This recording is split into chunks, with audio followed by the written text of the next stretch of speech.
Morning, friends. It's a very bright day, and I woke up kind of with a start because the garbage trucks are coming by. I'm in one of those neighborhoods with the weekly pickup, except garbage is only every other week. Don't like to miss that, so I was shooting downstairs, grabbing the garbage and doing sudden adrenaline stuff from sleep. So thought, why not go on and make this video of the day. And I want to talk about precession.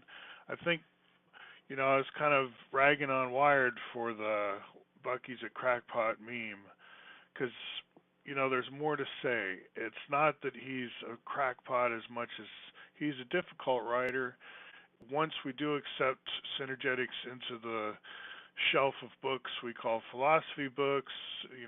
There are other hard to read books here. We have Kant, and we have a lot of difficult. Even Wittgenstein is considered difficult, even though his writing is fairly straightforward in some sense. Like he doesn't dress it up in a lot of,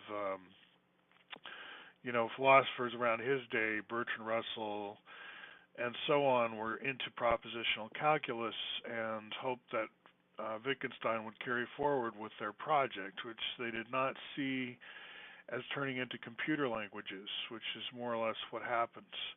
And that was going to take time, and it's not like it was all on Wittgenstein's shoulders to invent COBOL or something.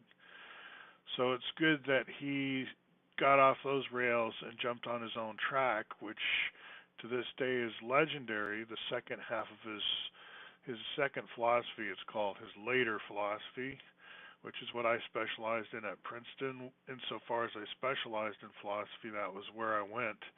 And you could say I went down a gravity well with Wittgenstein. You kind of wander around orbiting in a library, and then the library is the universe in this one, and then shoom, you're down inside one particular thinker really deeply, and that's a qualitatively different experience.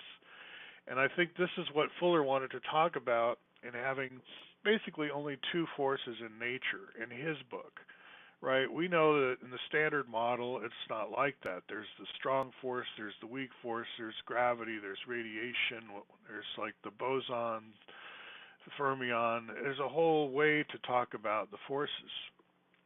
And if synergetics isn't going to do that, then we can't take it seriously as a physics. And I'm saying exactly, that's probably right. It's more, can we have a private language in the Wittgenstein sense? Like Wittgenstein, in a way, wanted to show us the whole idea is tautologically nonsense. It's like impossible to say, it's an oxymoron to say a language is private. Okay, and he goes on to talk about, and people say, well, no, that's not right. I think to myself all the time privately. And he's, no, the language itself. Can you think in a language that's completely private to you? And you could say, well, we all do that. And that's kind of danger sign. Once you've reached something that is true by definition for everyone, you're verging on nonsense. And this is the kind of thing Wittgenstein explored a lot. So in that connection, look at Fuller as Exhibit A. Is it possible to have a private language, you could say. Now you could say, well, that's boring. Every poet has one, and so on. So yeah, you don't have to do with Fuller. But, look at all the results that come out of it, and is it worth learning? Like it may, okay, so let's say it's not really private, precisely because it's learnable. So let me read one definition and wind it up. But we're talking about precession most of all. Precession is part of the language of gravity for Fuller. So you're wandering around amongst the people at the party, and then you fall in love with this one person. How did that, your relationship changes in a big way. He would say precession and then falling in love, that's gravity at work. The whole wandering, the mingling part, is part of love, and then falling in love is part of love, and then replace the word love with gravity. Gravity is that which brings together. Now, I've been talking sociology like people at a party, anthropology, but apply the same vocabulary to atoms, what brings them into association. And you could say, well, electromagnetism. And yet, the pages of Synergetics acknowledge the frequencies, but they talk about electrons. But when you get into things coming together, it's a lot of gravity talk, more than is comfortable if you're looking for the four sources. And then when things are coming apart, when things are flying apart, that's radiation. So there's really two talks. Tension, compression are the two talks in synergetics, the two major forces. And they always and only co-occur, and they're at 90 degrees to each other. So precessional thinking. So this is from the Synergetics dictionary. And this goes to my point that if there was someone who tried to do a private language, let's replace Heidegger with Bucky. How about that? All the years and time you spend reading Heidegger, which is a lot of hard reading, I'd say this is just as hard. And we can stick with German philosophers because Sloterdijk, if I pronounce that correct, Lee pronounced that correctly. I'll get his picture on the screen and all that. He's into Bucky and spheres and stuff. So if we dovetail with German philosophy, get our Heidegger vicariously through Peter, and read Synergetics in place of Heidegger, and I just think I figured it out.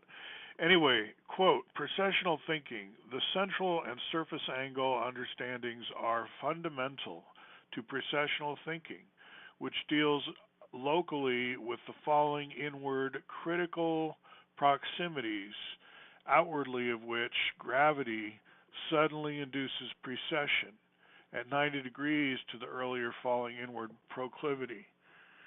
Like you go into orbit, once you get out of the gravitational well, you might go into orbit, or you might just drift off, but you're still affected, right? You still like comets that come around every 72 years or whatever you want to say. That's kind of a precessional relationship to the sun. They don't just fall in, right? And you see, Fuller, he explains precession in the physics world pretty well, like the precession of a top, or I don't know about and a planet maybe. Precession has specific meaning, the gyroscopic precession. He doesn't ignore that. So you could say he's trying to talk physics by using his word precession the way a physicist would in connection with a spinning top or gyroscope, but then he veers into this world of spinning planets and has them be gyroscopes, and somehow gravity is responsible for their spinning, not just their orbiting around the sun, but their actual spinning in place. And we have kinetic energy for that. We have, in Newtonian mechanics, gravity doesn't have to do the spinning. Gravity just has to do the pulling, and that's all gravity does. And the way the planets respond and so on, all the spinning that's going on, that's kinetic energy, and we think we know where that came from. Separate. It's a separate thing. Whereas for Fuller, the language of gravity has all this, you could say planet gravity has all this going on in the language of gravity. Precession fades into gravity and vice versa. Where you go into orbit is kind of the turning point. So I just wanted to say, yeah, it's a hard language to read, and it isn't the stuff you get in physics, and I wouldn't say you can throw one out. Like, Fuller does not wade into the swimming pool and say, everybody out, I'm here. No, he just wants to be in there with the pool, and in the pool talking to all of us with kind of his Esperanto kind of language synergetics. That's kind of what he's contributing, is a kind of an Esperanto, you could say, that goes between languages. But you still need to, if you want to work at CERN, you still need to go to CERN school and learn all about the gluons, okay? All right, so that's my rant for the morning. Hope that was interesting. We'll see you next time.